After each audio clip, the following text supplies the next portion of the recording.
12 people, including 2 journalists killed by U.S. forces in Baghdad in 2007, could have been mistaken for legitimate target by those who opened fire.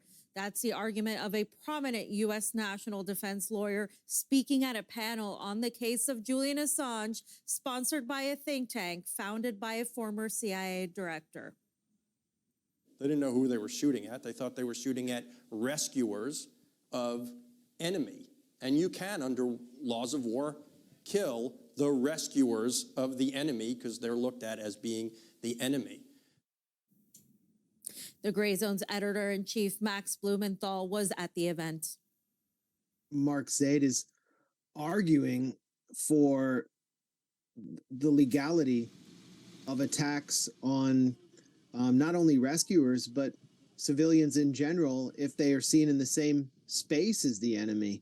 And in this case, he was arguing that Julian Assange and WikiLeaks should not have released the so-called digital murder video showing a U.S. helicopter gunship massacring a group of 12 Iraqis, including Reuters personnel, journalists, who were mistaken for insurgents.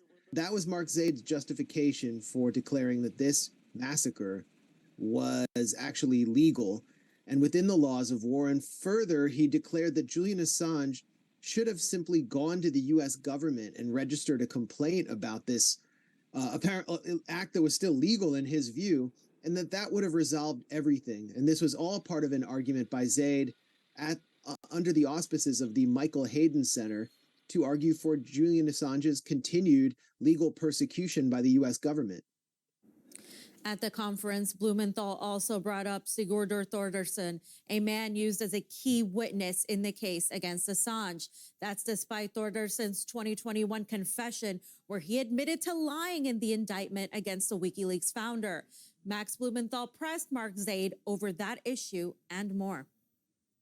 Zaid had boasted on Twitter that he had gotten security clearances for, in his words, guys with child porn issues. So I thought the question was appropriate for him. Did he think that the fact that the government recruited Siggy Thordarson, a pedophile who admitted to lying about Julian Assange as a key witness, hindered the credibility of this case? It goes to the heart of the credibility of this case and the superseding indictment, which has no credibility and is built on lies. It was a lie asserting that Julian Assange actually instructed hackers to infiltrate the devices of reporters.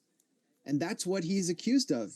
So it should have taken this entire debate off the table. But, you know, standing there in the National Press Club, seeing former U.S. officials and lawyers actually indict a publisher and journalist was just so full of irony. It was hard not to protest.